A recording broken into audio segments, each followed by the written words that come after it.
If you are watching this, consider it as a reminder, an advice, or an invitation. Just as we met here on social media, WhatsApp, or the internet for good, let this togetherness lead us to be together in paradise for good, inshallah. How do we achieve that? Details inside. So please come in and let's have some coffee and then let the session begin. Bismillah.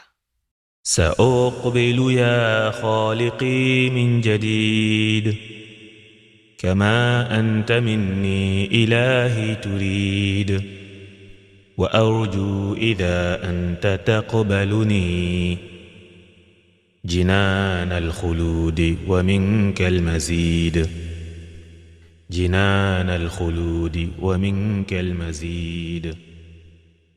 Assalamu alaikum. Welcome back to The Point, brought to you by gsalam.net and Al-Bushra by gsalam. After the Battle of Badr ended, Abu Aziz ibn Umair was captured by the Muslim camp. Abu Aziz was a full younger brother to Sayyidina Mus'ab ibn Umair radiallahu anhu. While he was tied up, Abu Aziz saw his brother Mus'ab passing by. He called him, "My brother Mus'ab, please come and intercede for me.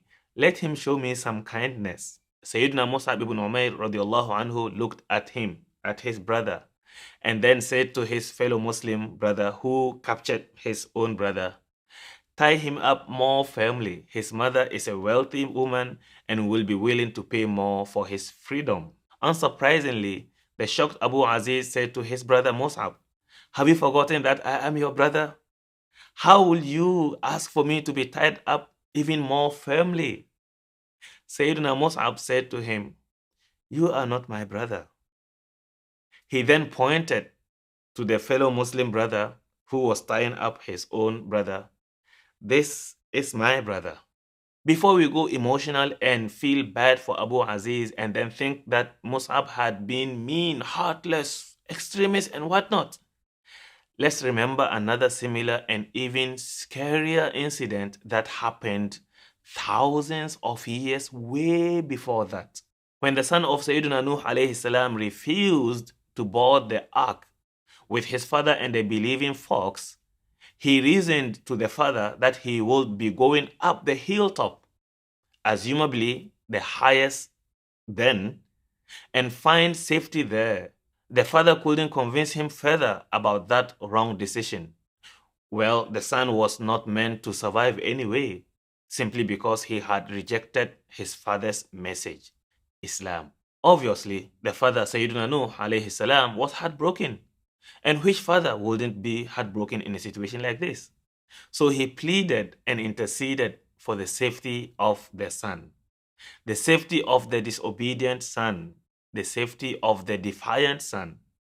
He raised his hands to Allah and said, "Rabbi, inna bini min ahli, wa inna wa'daka al-haq, wa anta ahkamul hakimin."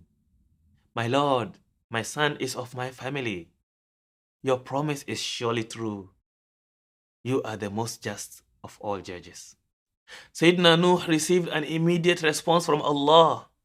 "Ya Nuh, innahu laysa min ahlik. Innahu amalun ghayru salih. فلا تسألني ما ليس لك به علم.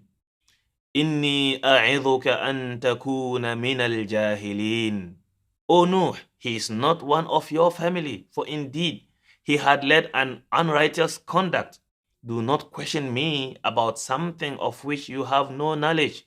I admonish you, lest you become like one of the ignorant. Parents devote their breath, sweat and blood, and pay with their souls and sacrifice their comfort so to invest in the future of their children. They send them to the best schools that they can afford. They send them to the best hospitals when they fall sick.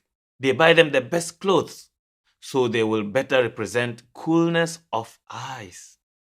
Moreover, they buy them the most premium insurances, regardless whether it is halal or haram. All that so to ensure the happiness of the children in future, to ensure the security of the children. and to ensure they become independent financially. Sadly, nothing but financially.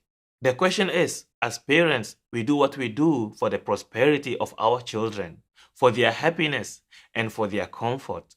All that in this temporal dunya, in this temporal life. Do we invest 1/5 of that much so that Allah will keep us together or unite us with them in the next life? How sure have we been that the education we provide for our children will keep them closer to Allah and not render them defiant of Allah and His Messenger? Have we bought them insurances that will cover them on the day of resurrection when a man will run away from his brother, from his mother, from his father, from his wife, and from the very children? Simply because everyone will have enough from the trauma of resurrection. فإذا جاءت الصاخة يوم يفر المرء من أخيه وأمه وأبيه وصاحبته وبنيه لكل امرئ منهم يومئذ شأن يغنيه. But when the deafening blast is sounded, on that day a man shall flee from his own brother, his mother, his father, his wife, and his sons. On that day, every man among them will have enough concern of his own. Sayyidina Nuh alayhi salam is one of the most prominent prophets of Allah. Yet his intercession for his son was not successful. This should tell us that it is a serious matter. It is not a joke, and it should not left to luck. Sayyidina Nuh wasn't only betrayed by his son, but by his wife as well. Similar to Sayyidina Nuh was Sayyidina Lutun alayhi salam, who was also betrayed by his wife. Both wives were among the household of these prophets of Allah. Yet they rejected their mission. They rejected Islam while they were in the household of Islam. ضرب الله مثلا للذين كفروا امرأة نوح وامرأة لوط كانتا تحت عبدين من عبادنا صالحين فخانتاهما فلم يغنيا عنهما من الله شيئا وقيل ادخلا النار مع الداخلين. Allah cited an example of those who rejected the truth, the wife of Nuh and the wife of Lut, who were married to two of our righteous servants, but who betrayed them. So they could not help them against Allah, and they were told, enter the fire along with all the others who entered the fire. وأرجو إذا أنت تقبلني جنان الخلود ومنك المزيد. The point is, we can comfortably say the wives of Sayyidina Nuh and Sayyidina Lut betrayed them because we are certain that they called, reminded, and advised those wives, but that efforts were rejected by the wives and subsequently the children. Therefore, Sayyidina Nuh and Sayyidina Lut are excused and won't bear responsibility of the betrayal of their wives and children were applicable. What about us? Do we inform our loved ones that we want to be together with them in Jannah? Or is it as long as we will be safe, we won't mind where they will end up when the day of resurrection comes? يا أيها الذين آمنوا قوا أنفسكم وأهليكم نارا وقودها الناس والحجارة عليها ملائكة غلاظ شداد لا يعصون الله ما أمرهم ويفعلون ما يؤمرون. Believers, safeguard yourselves and your families from a fire fueled by people and stones and watched over by angels who are stern and strong, angels who never disobey Allah's commands to them, but who are promptly and do as they are commanded to do. What is applicable to the examples of Sayyidina Nuh and his family Sayyidina Mus'ab ibn Umair and his brother Abu Aziz is also applicable to us and anyone who we come across and have to live with at any point, be they friends, neighbors, and the people we inform that we love them, or the people we tell that they have special spots in our hearts. Have we reminded them if they have forgotten? Or have we advised them if they appear oblivious? Or have we invited them if they happen to be ignorant?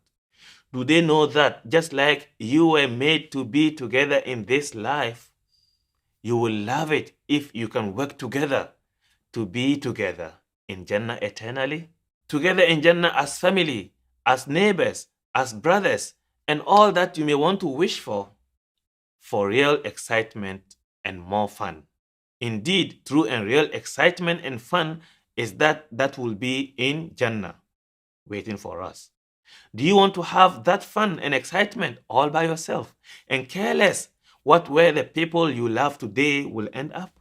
If you are watching this, consider it as a reminder, an advice, or an invitation. Just as we met here on social media, WhatsApp, or the internet for good, let this togetherness lead us to togetherness in paradise for good, inshallah. May we be among those who, when they listen to something, they develop the courage to follow the good of it. And may we be with the ones we love in paradise. And none of them rejects the truth and breaks our hearts. Until we meet again in the next episode of The Point, I leave you in Allah's protection. كما والسلام أنت عليكم. مني إلهي تريد وأرجو إذا أنت تقبلني جنان الخلود ومنك المزيد جنان الخلود ومنك المزيد